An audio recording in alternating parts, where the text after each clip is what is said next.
Motivational story in Hindi. कर्म करो, फल की इच्छा मत करो पर आधारित यह कहानी। Motivational story in Hindi. हम सभी अपनी क्षमता के अनुसार सोचते हैं, लेकिन भगवान हमें अपने हिसाब से सब कुछ देते हैं।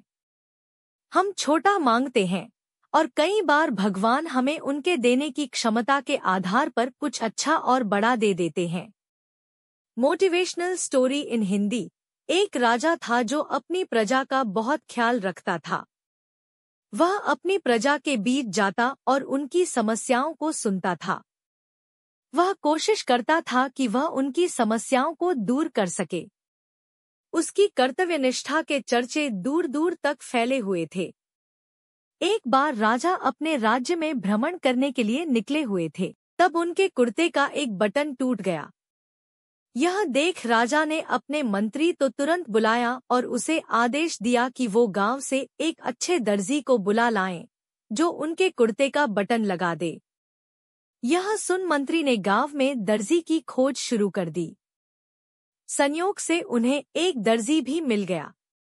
गांव में उसकी एक छोटी सी दुकान थी। उस दर्जी को जल्दी ही राजा के पास लाया गया। उस दर्जी से राजा ने कहा कि क्या वो उसके कुर्ते के बटन सिल सकता है।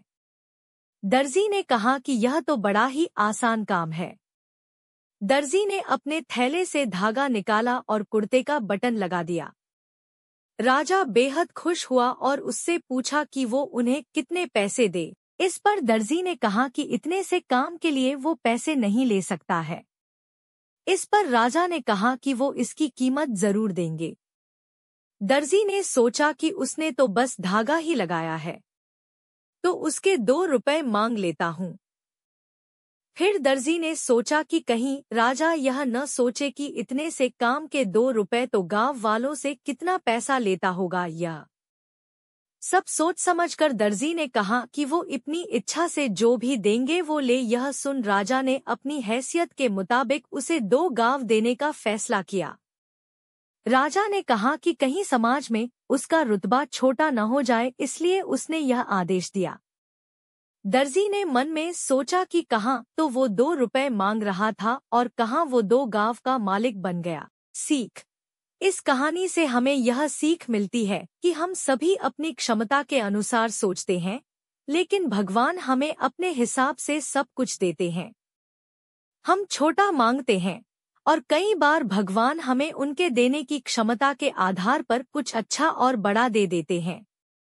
इसलिए गीता में श्री कृष्ण ने भी कहा कि कर्म करो, फल की इच्छा मत करो, और यही इस कहानी का सार भी है।